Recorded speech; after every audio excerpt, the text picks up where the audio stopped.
Start. Good day to you, sir. This is our project Asymmetric Encryption using cryptographic algorithms. For our review two, we're going to be presenting our overall code as well as the abstract introduction, working principle, and the overall future enhancements and applications we're going to be looking at. My team consists of myself, Inder, Manya Prasad, as well as Krishna Prasad Barimpuri. Now, the overall abstract is very simple. We're going to be using the RSA algorithm, the Rivesh Shami Alderman algorithm for encryption. Now, encryption method is presented with a property that publicly revealing an encryption key does not thereby reveal the corresponding decryption key. Now, encryption is a technique by which any data is converted from a readable form to an encoded form that can only be decoded by another entity if and only if they have access to a decryption key. Now, encryption is one of the most important methods in providing data security at this point of time, especially for end-to-end protection of data transmitted across networks. Now, as I said earlier, we're going to be using the RSA algorithm. RSA is a very famous algorithm used by modern computers to encrypt and decrypt messages. It is an asymmetric cryptographic algorithm. It works with two keys, public and private key. Now, the public key is given to everyone, and the private key has been kept private, obviously. Now, this private key and public key is based on the fact that finding factors of an integer is hard. Now, the overall target of a project has two major consequences. The first one would be having a secure way to transmit any message through an intermediary. First one is the courier, which is our intermediate over here. Now, when we are transmitting a message through the courier, even if they are having a key, they will not be able to access it without the private key, since a message can be enciphered using an encryption key publicly revealed by the intended recipient. Only that recipient will be able to decipher the message because only he has the corresponding decryption key. Now, a message can be signed as the second consequence using a privately held decryption key. Anyone can verify the signature using corresponding publicly revealed encryption key, but this especially have certain consequences. The first one would be signatures cannot be forged, signers cannot later deny the validity of the signature. This has very simple and obvious applications in our day-to-day messaging, fund transfers, mail, etc. Now, the overall working principle of our project, as I mentioned earlier, is working on the RSA algorithm. Our RSA algorithm involves four major steps. The first one would be key generation, the second one would be key distribution, third would be key encryption, and the fourth would be key decryption. Now, the basic principle between RSA is the observation that it's practical to find three large positive integers, here E, D, and N, such that with modular exponentiation for all integer m, and that even knowing E and N and even M, it would be extremely difficult to find the fourth variable D. Now, our RSA involves, as I mentioned earlier, a public and a private key. The public key would be represented by the integers N and E, and the private key by the integer D. Although N is used during the decryption process, M represents the message. Now, the public key consists of the modulus M and the public exponent E. The private key consists of private exponent D, which must be kept secret, P, Q, lambda, N, which must also be kept secret because they can be used to calculate D. Now, overall, I'm going to be explaining the process of key generation. The key generation has the five major steps. The first one would be to choose distinct prime numbers P and Q for security purposes. These integers P and Q must not be shared and must be set at random. They should be similar in magnitude but different length by a few digits to make factoring a lot harder. Second would be to compute N, which is equal to P times Q. N is used as modulus for both the public as well as the private keys. Its length usually expressed in bits. The third step would be to compute lambda N, which is the LCM of lambda P and lambda Q, which is also the LCM of P minus 1 and Q minus 1. Lambda here is our Carmichael's totient function, and this value again is kept private. Now, fourth step would be to choose an integer E. Now, this E must be co-prime along with our lambda N. The final step would be to determine D, where D is inequality with E minus 1 mod lambda N.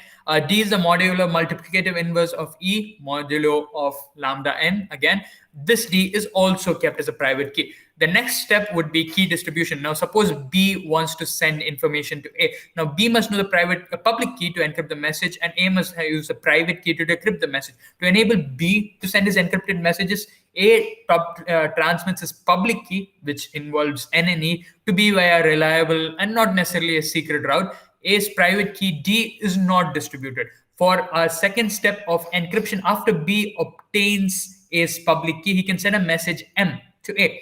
To do that, he first turns the message M into an integer such that we have an agreed upon reversible protocol known as padding scheme, and then he computes ciphertext C using A's public key E, and corresponding to this can be done reasonably quickly, even for 500-bit numbers using model exponentiation. B then will be able to transmit C, the ciphertext, to A, where C is equal to ME mod N. Now, the final step would be decryption. Decryption is where A recovers M, the message, from C, the ciphertext, by using a private key exponent D by computing the given M. B would be able, A would be able to recover the original message M by reversing the padding scheme M equals CG mod E. Now, from this point onwards, I'm going to let Manya take over, explain asymmetric encryption as well as the code. Manya, go ahead. Okay, sir.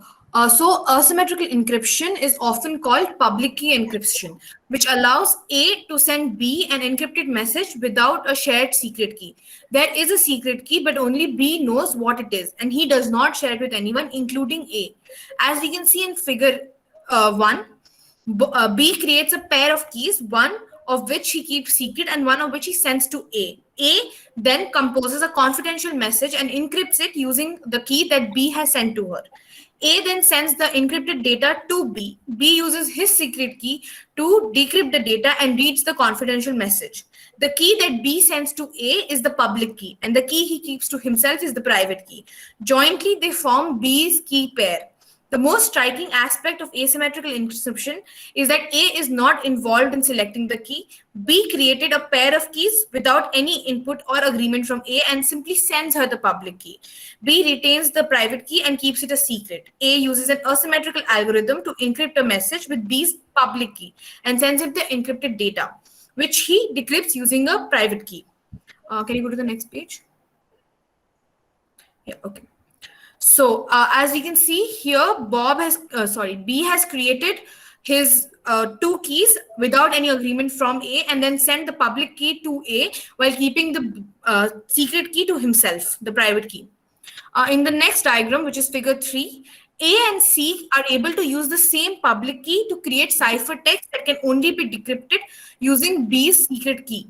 The one-way nature of encryption function means that the message created by one sender cannot be read by another, meaning that A cannot decrypt the ciphertext that C has created, even though they both have B's public key.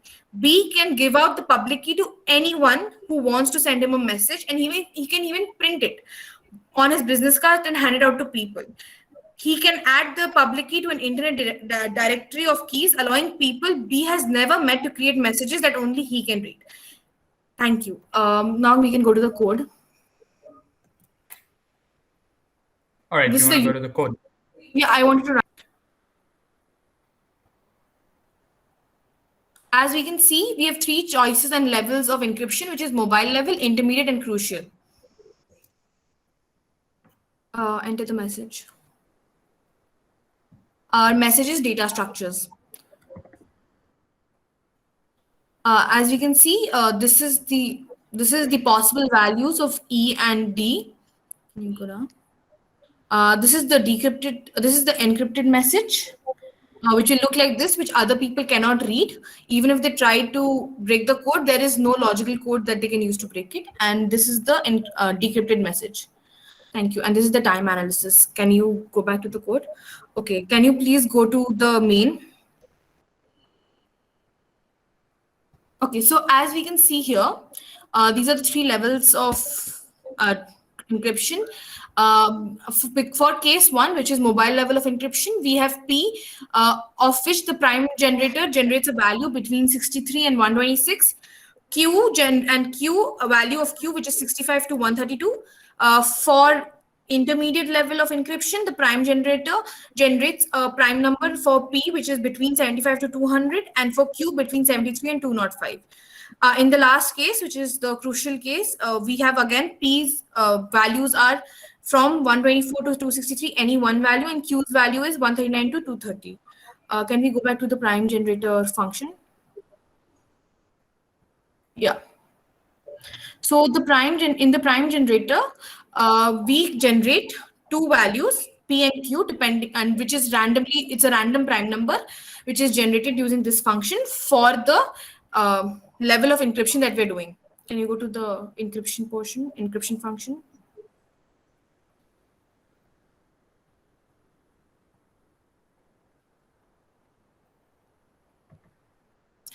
Using the mathematical formulas that Inder has already talked about in the RSA algorithm PPT slide, we encrypt the key through this function. And then, can you go to the decryption portion?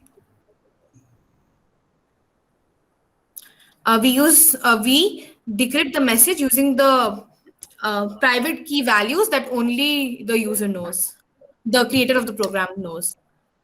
That's it. Krishna, you can carry on your portion. Krishna, from here on, you will be explaining future enhancements as well as the application spectrum of our entire project. You can go ahead. Okay, I'm going about the future enhancements. The project proposes a novel way to reducing the impact of two constraints crucial to cryptographic algorithms. This is implemented by giving the user a choice for variable inscriptions, which results in three scenarios. If your secure mobile data is to be transmitted, the prime number generated can be smaller to generate faster and smaller keys. If a crucial and secure data has to be transmitted, are generated. The inscription is the slowest. Can you go to the next slide, Blue? I am telling about the application spectrum. Application spectrum has mainly 3 points: ATMs and the banking systems, web transactions, and the cloud services. ATMs. The magnetic strip of the back of your ATM card contains information that is picked up by the bank's computer. One of the bits of the data of the strip is your account number. When you enter your PIN, an inscription key is compared to an encrypted account number to see if they match. About web transaction. Data encryption is main security method used in payment gateways. Payment gateway, it gets encrypted by using payment gateway's public key and can only be decrypted by the payment gateway's private key. The gateway uses an algorithm which makes sure that no unauthorized part can decrypt the encrypted data when being transmitted through the network. And finally, about the cloud services. Pretty good privacy in short PGP provides encryption and authentication for email and file storage applications across multiple platforms, and it uses RSA algorithm for its key transportation. Main cloud service providers also use PKC for authentication. Can you go to the references? All right. With that, with Borampre and ending it for us, Manya explaining the core and myself explaining the introduction, we have covered the overall aspects of our entire project. I'd like to thank you, and we shall be uploading this and sending you a message on whatever format that is. Thank you, sir. Manya, you can end the